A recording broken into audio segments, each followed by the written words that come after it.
Good morning, Anastasia. It's nice to see you. You too. Thank you for having me. It's a pleasure.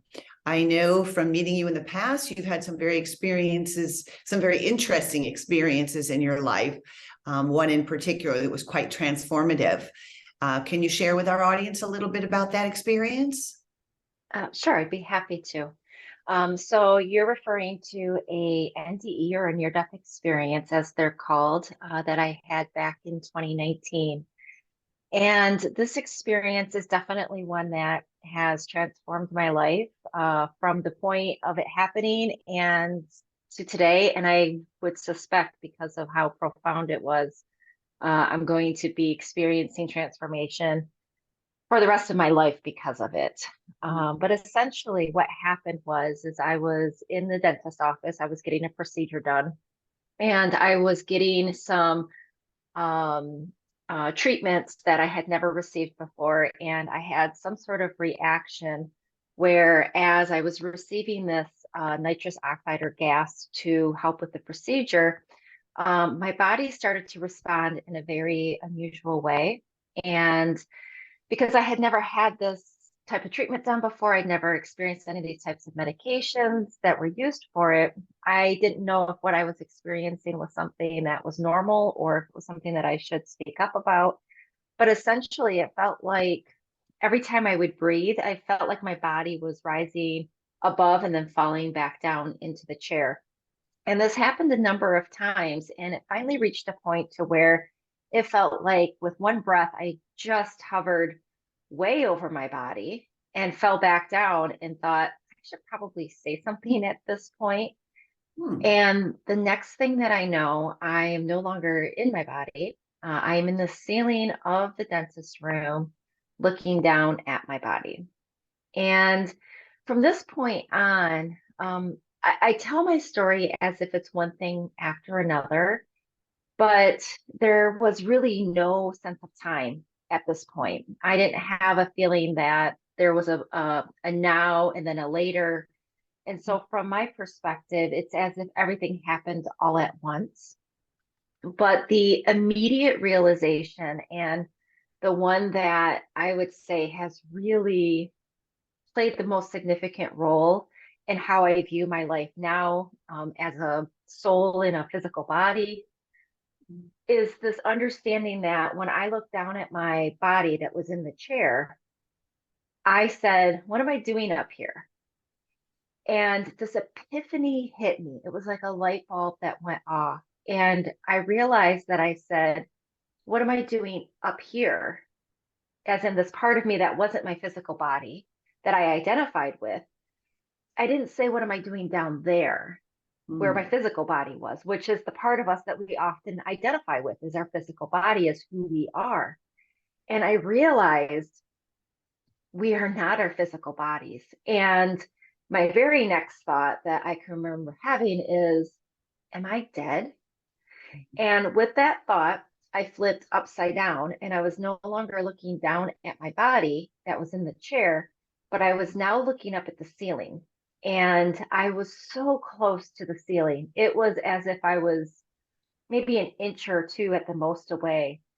And because I was so close to it, everything was blown up. Everything seemed like the dust, the cracks, the crevices, the texture of the ceiling was all amplified.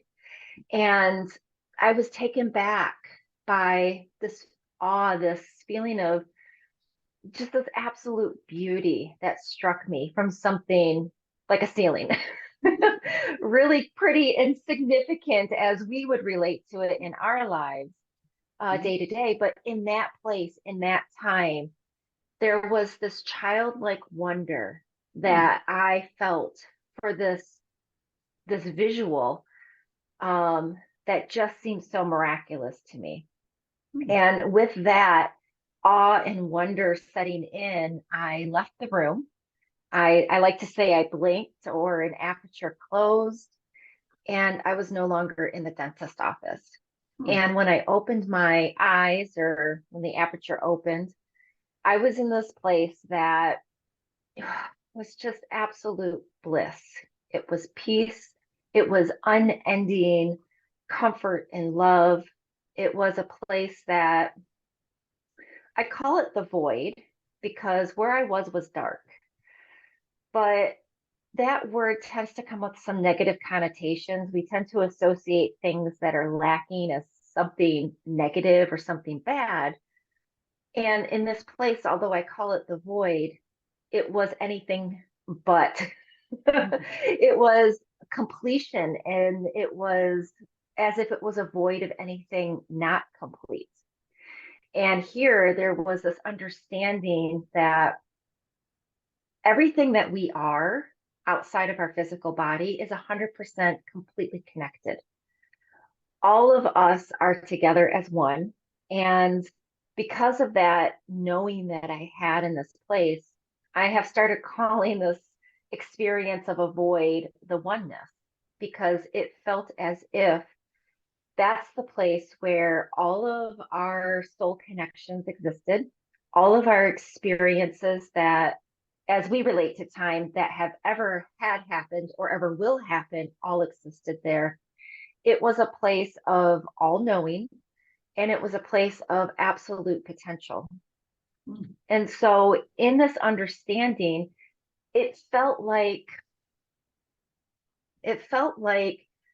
this awareness of knowing was expanding infinitely.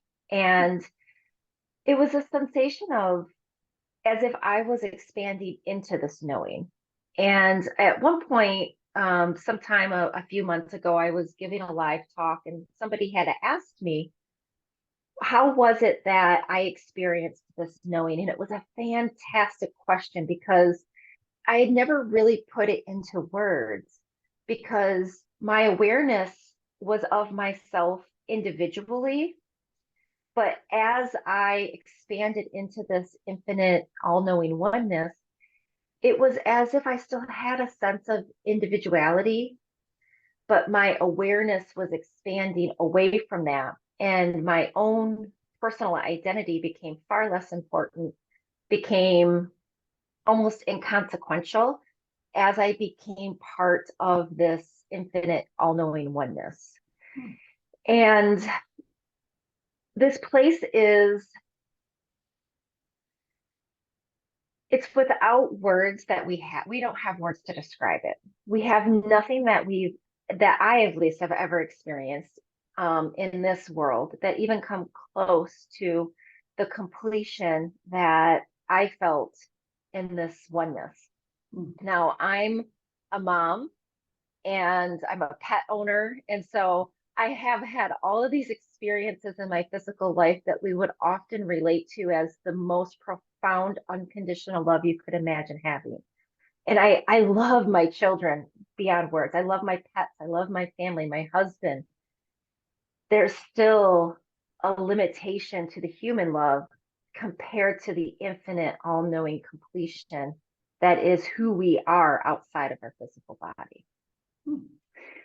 And so as I'm expanding, there's this sense that it's as if I could access anything that I wanted to know, but I couldn't form a question. And this part is just so interesting. And I feel like in terms of like philosophies or tools to bring back to here and apply to our day-to-day life, this is the one thing that really helps me kind of navigate staying in my soul self versus my human self. And that is curiosity.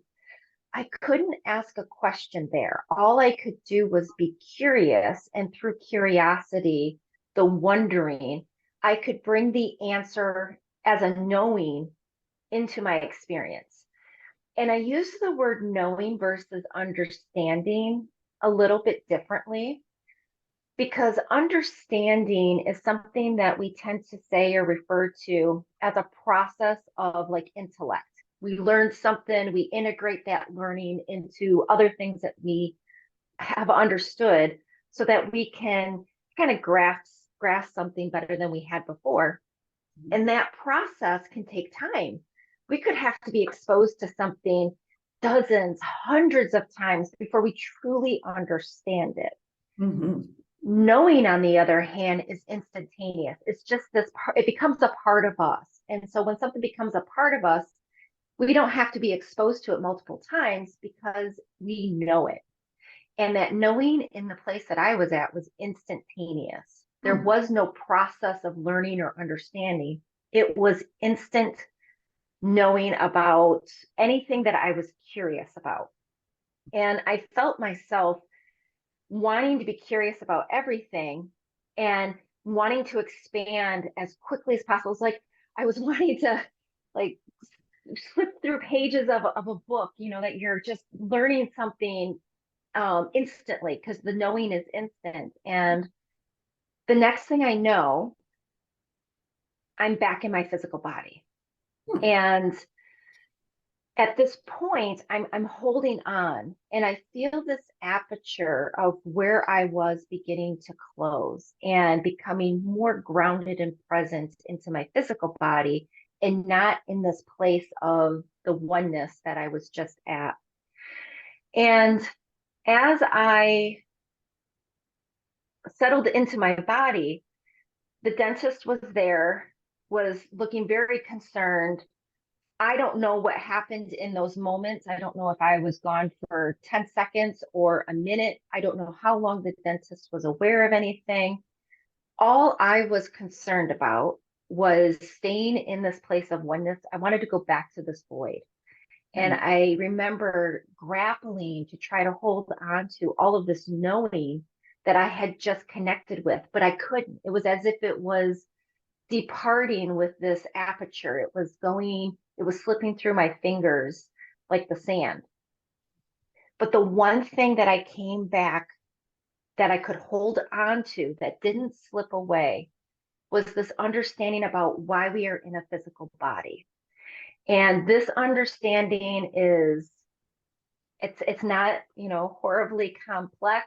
It's not, scientific. It's not quantum physics. It's nothing that fancy. But very simply, I came back with this understanding that we are in a physical body because our physical body is like a sensory tool. And that as a sensory tool, it is able to collect all of the sensory information about the physical world. And that through that connection and through that part of us that is more than our physical body, we are able to send that information to the soul level and to this oneness, to this all knowing. This is the pool of understanding of where and who and what we can do as physical bodies, as physical beings. And that there is absolutely no getting this life wrong. Hmm. That our purpose as a soul, and I say that as of right now, our purpose as a soul in a physical body is to experience what it is like to have a physical experience, to be a soul having a physical experience through this vessel, this body that has all of this sensory capability, and to be able to experience those sensory capabilities in a direct physical way. And because that understanding was so clear, so complete, the knowing was without question for me because that knowing was a part of me when I came back. I have, for the most part, come to this place to where any fear that I may have had going into this, any type of belief systems, whether they be religious in nature, cultural in nature, about what it means to live a life that is right or wrong or good or bad, or the fact that we're here to learn lessons, that has all been wiped away. We are not here to learn lessons. Now, our physical bodies are evolving over time to learn what it is like to be a better vehicle, a more efficient vehicle, if you will, for the soul to have a direct physical experience. But that doesn't mean that we're here to learn a lesson so that we can pass or fail. So that way, when we pass on into the next life, we either get the heaven or the hell or the good or the bad experience. We don't have this sorting type of um, outcome from the physical life. Hmm. And it's a really important distinction because it flipped the script for me personally. It used to be that I lived my physical life in such a way that I was always trying to do the right thing, to be good enough, if you will, to be able to give my soul value after I passed on at some point in this physical life. When in reality, the script is the other way around. It's all about living our physical lives in such a way that we allow more of the soul aspect of ourselves in to give our physical experience value.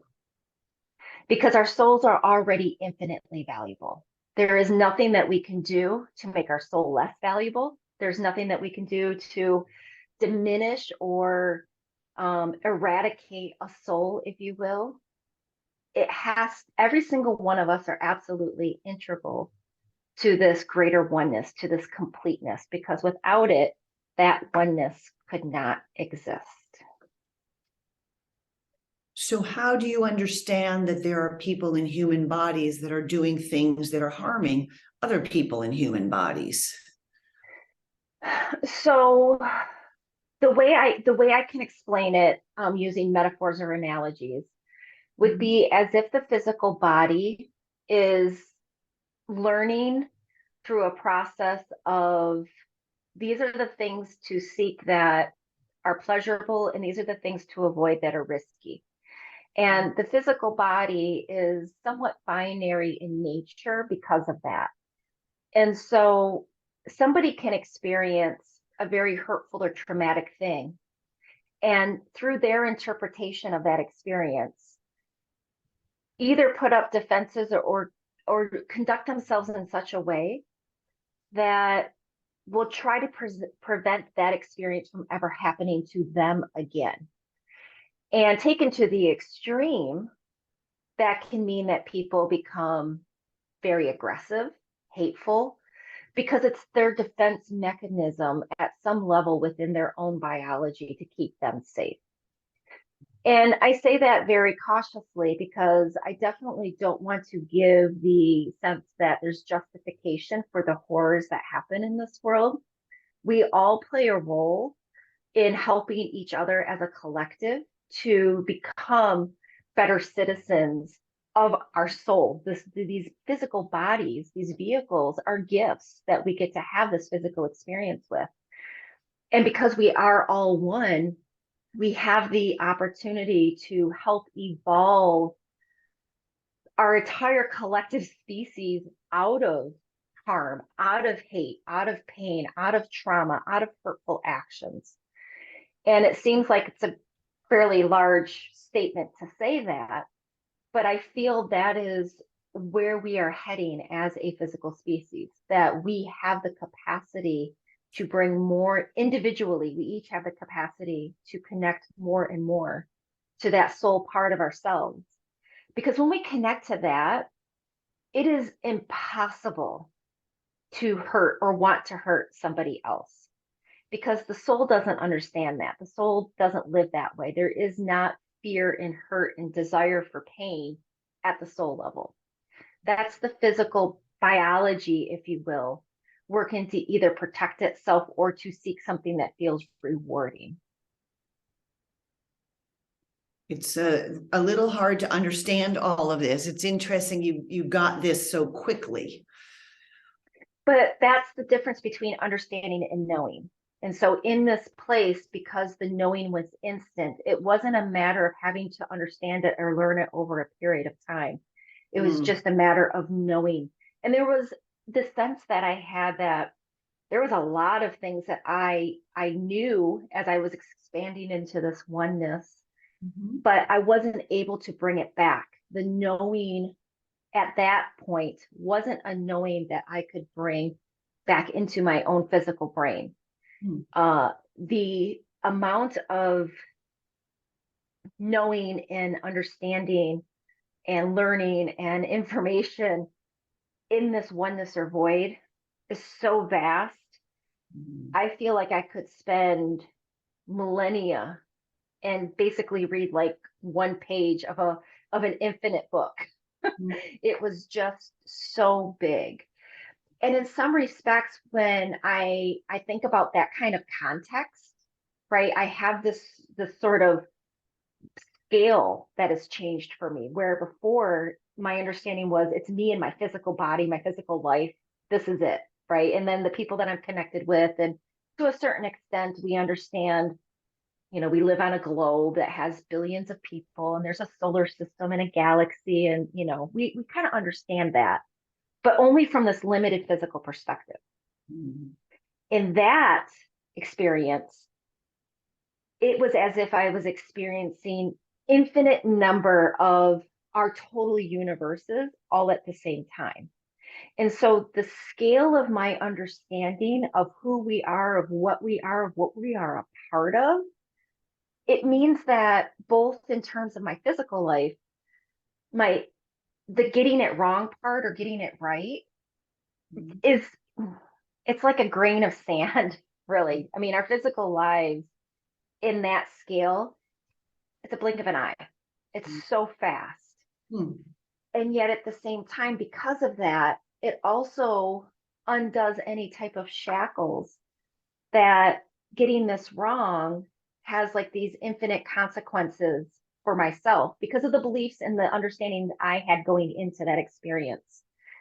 It took those negative beliefs away, that judgment, the self-judgment away. Another way to explain it that is, it's not the best metaphor. So I always try to avoid this one and hope that maybe I could come up with something better on the spot, and I never do, but this is the best way I could explain it. It's as if our cars are vehicles. They're self-driving vehicles, right? Mhm. And so you think about any type of autonomous type of technology that's out there today for a car, and you can get into a car that's self-driving, put in your destination, and poof, off it goes. Mhm. And through the series of learning that it has had, it understands obstacles to avoid. It knows which routes to go that seem most efficient, but it is limited to only knowing what it's been exposed to. It wouldn't know how to, like, if you took that same self-driving car to Mars, it would have no clue how to get to any destinations because it's never been exposed to that. It Mhm. has no context of learning at all. So it's not until it can be exposed to it that it can learn it and understand it. That's our physical bodies. The physical part of us, not the soul part, but the physical part of us can only know what it's been exposed to. Mhm. It can only know its experiences, things that you read or learn in a classroom, things that you're told, Mhm. and the beliefs that you form. Mhm. Those are all physical attributes of our experience. The soul part of us, though, is the part that's infinitely knowledgeable. It's the part that's connected to that all-knowing oneness. It is the part that knows our higher purpose, the reason why we're in a physical body to begin with.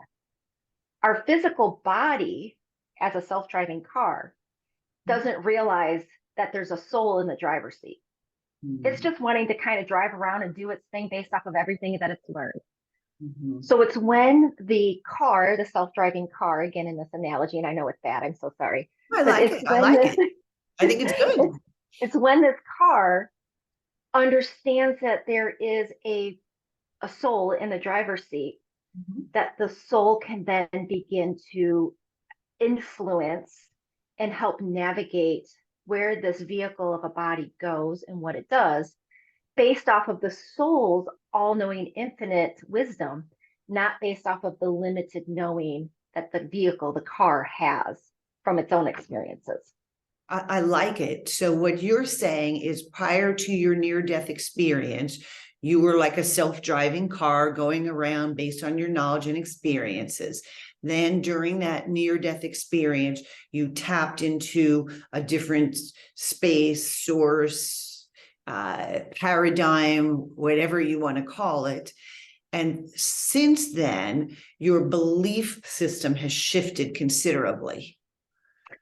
Yeah, it would be like before my NDE, my self-driving car was on autopilot, Right? and it only had the destinations that, I was told were important as as a child or as a person who lives in, the country of America, who has, Right. certain cultural influences. That's all that I knew was important. Right. But the soul has a much larger agenda than getting up in the morning and going to a corporate job and coming home and doing it again the next day. Uh-huh. So what would you say you discovered to be your soul's agenda after this experience? And how did that shift your day-to-day life? So this one's a little bit tricky because what I felt when I came back was that collectively as a oneness, or as all of us as individual souls, that we are in a physical body because we are here to experience a physical existence. That at the most foundational, fundamental aspect, that, and this is why it's a little bit tricky to say this, because we are in a point in our human evolution where there is suffering. And so we do need to have a way to evolve our physical biology to get to that ultimate purpose of us experiencing the joy and the bliss of our souls in this physical body. But Anastasia, I appreciate you sharing that metaphor. I think that was incredibly helpful. And I know one of the things you said was from that place, there was no judgment. A lot of people actually aren't really clear on the fact that we might have a human body and a soul, and that those are actually separate things. Can you speak to that? Is that something you were aware of before your near-death experience, or something you only learned through your near-death experience? So I think I had an understanding going into my near-death experience. And again, using the distinction between understanding and knowing in this particular situation, I think is really important, because my understanding was what I was taught through religion, taught through culture, taught through my own personal curiosity at that time, as far as we had something more to us, that there was a beyond this physical life experience that we would all have, but nobody knew what it was. And after my experience, because I was connected to this knowing, I definitely, and the fact that I had this epiphany over my body when I was looking down, and I went, we are so much, we're more than our physical bodies. And who I identified with, in fact, wasn't my physical body at all. It was, we use the term soul, I think, because we still have a fairly limited vocabulary and understanding of this part of us that isn't physical. But I use the soul as a representation of that we are a soul beyond the physical body. And the knowingness that I have is different than the understanding, because I did experience it directly. I had a connection with an experience that is beyond anything that I had ever experienced in my physical life, and beyond anything that I could even find words to describe.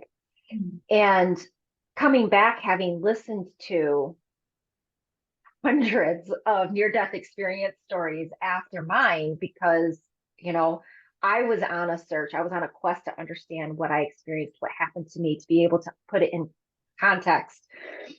And I would say that I have not found anybody yet that has sufficiently explained in a way the experience of being on the other side, and that experience of love, and I say love, it's profound love.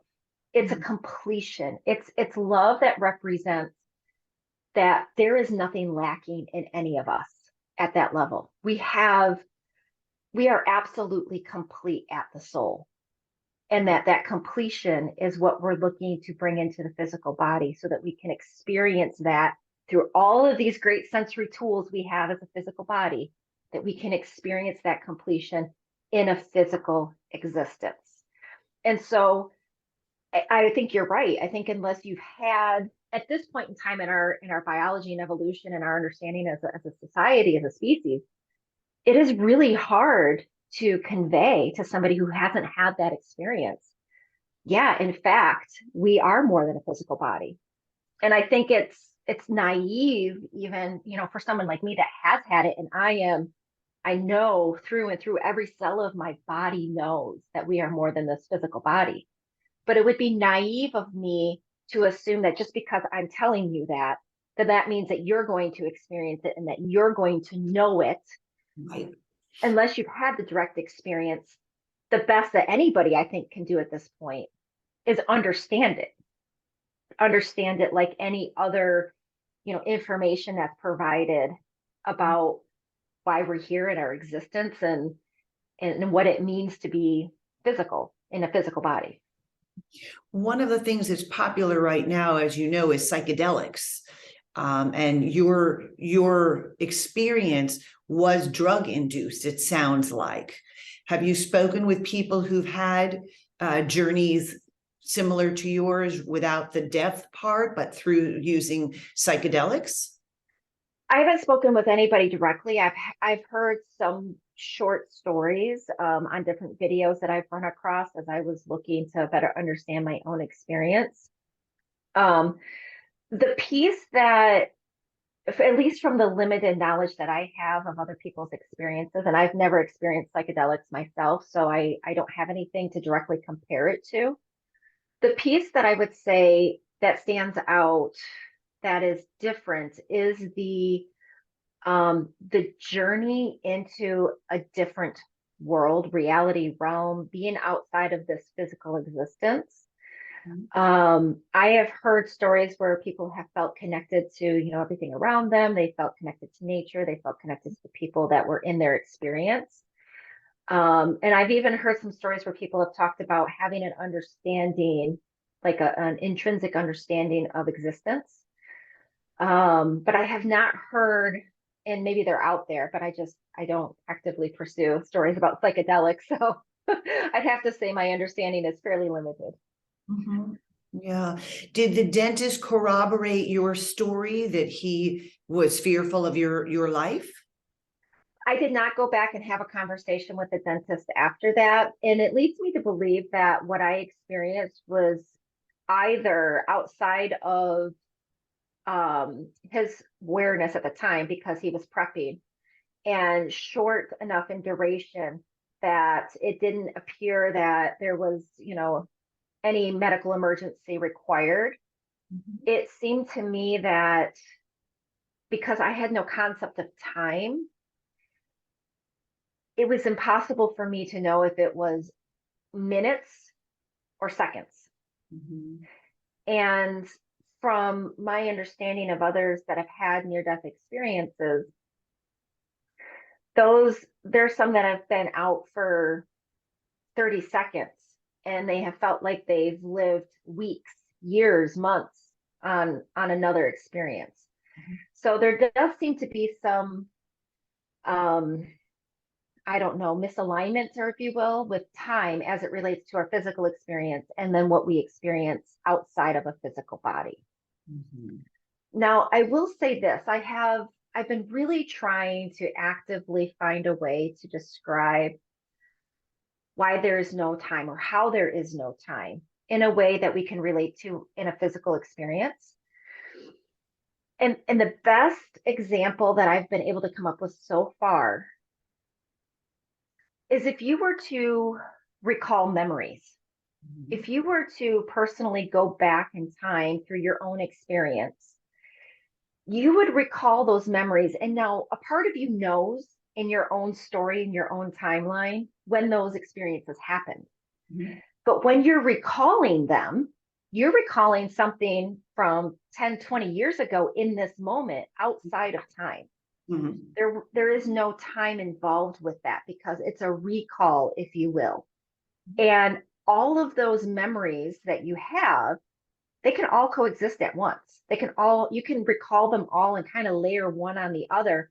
And you could even blend them together if you wanted to. That's the power of being able to reflect back. Likewise, you can envision future. You can create visualization exercises. You can do things mentally that again are not bound by time. You can imagine life 100 years from now, and you can do that without actually having to live 100 years to get there. And so all of these different knowings that you create is the closest that I've been able to come to describe what it is like to have all of that knowing together outside of time. It's nice. Mhm. Yeah. So how has your life changed since you had this experience? Well, like I had mentioned a little bit earlier, the biggest change for me on a fundamental level is eradicating any type of fear around a belief system that I need to live my life a certain way, that I need to check boxes, that I have certain lessons that I am just bound to have to learn because, that somehow is going to evolve my soul. My soul's already absolutely complete. Mm. All of my experiences here are to give me the opportunity to bring more of that love and bliss into my physical experience. Mm. And I one love of that. the most important things that I discovered is how we maintain our physical vehicle. The Mm. ability to bring in that soul experience is, it's kind of like if you're to crack open the door just a little bit to your soul. Mhm. And you can do that through the tools that we know of today: meditation, walking meditation, exercise, hypnotherapy. I mean, there's a lot of different tools that we know of today. If you can crack open the door just a little bit and then begin to rely on the flow that happens once you connect to that part of yourself, it's as if that flow kind of kicks the door open all the way for you. And when you do that, some people call it intuition. Mhm. Some people call it, believing in a higher power, divine plan. There's so many different words we have for it. But when you can live by that, Mm. then it's as if your soul is in the driver's seat, guiding you to the experiences that are ultimately going to reflect those aspects of our soul: peace, love, unconditional love, expansive love, and that is available for everybody. And one of the tools that, and I don't want to get into like all the details of the timing and how I kind of came to this conclusion, but through a few different experiences, I discovered that energy healing is one of the prominent tools that helps us kind of crack open that door enough. And if we continue to work with it, we can open the door more and more and more. I'm not a scientist. I don't understand the whys or the hows of it, but I do know, because I've witnessed it both for myself as well as for the people that I've seen transformed by it, that there is a part of when one person has that connection and can share that connection in an unspoken way with somebody else, it helps that other person establish a connection, which then that's the cracking of the door. And as long as they're willing to keep the door cracked and allow it to open even more, they can accentuate and bring in more and more of their soul experience into their own physical bodies. There's probably many other ways. That happens to be the one that I have seen and am really just, I have no words for how powerful it is when I see somebody's potential really unleashed when they step into working with their own, opening the door to their own soul. Beautiful. One of the things that I like to think about is our biology, because I am a psychiatrist. And I think it's important to understand that our biology is such that when we are in that experience of love, caretaking, nurturing, that our biology is designed to reward us. Mm-hmm. So when we step out of ourselves to help somebody else, or when we take really good care of ourselves, that is intrinsically rewarding because of our biology. Mm-hmm. Well, being a doctor, you would definitely have a much better grasp on the biological, mechanisms that are facilitating our human experience. I do believe that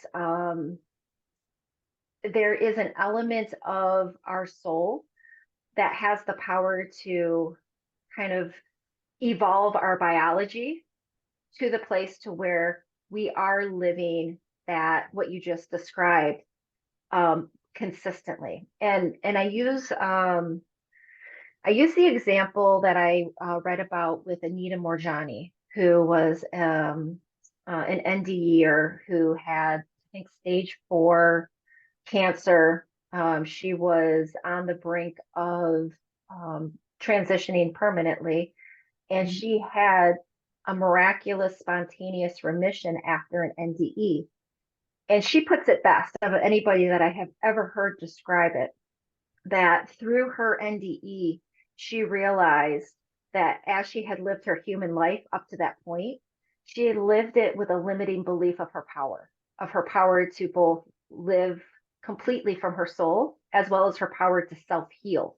And that a lot of her limiting of her power was a result of fear, the fears that she had accumulated over the course of her lifetime. And her NDE showed her that she did not need to have fear and that she had the power.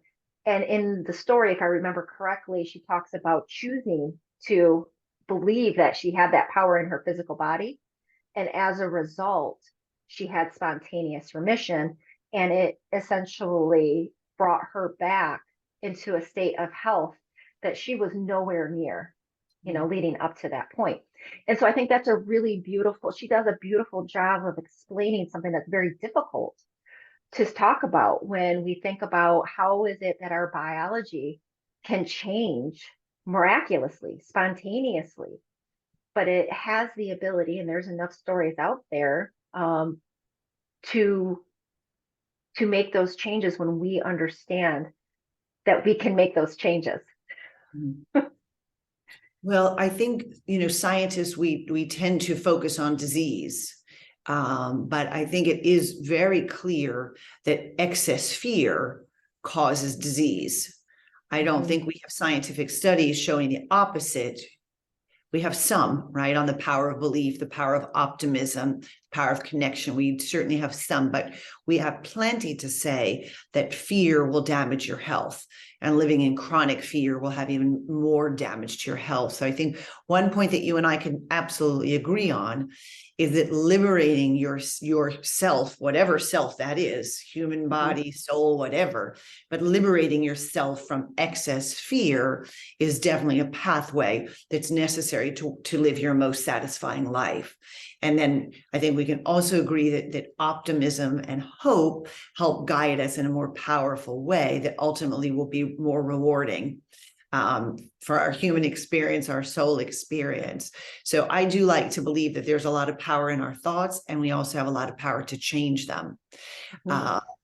I also worry, though, that people listening will blame themselves for illness, for cancer, for death. And I think we want to be cautious that people who are already suffering with disease don't layer on a layer of suffering that they have either caused this or they've somehow failed to cure this.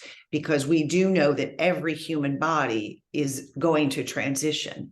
If we believe in a soul and something that goes on for longer, that's one thing. But I think we're all very clear that human bodies are only here for a period of time.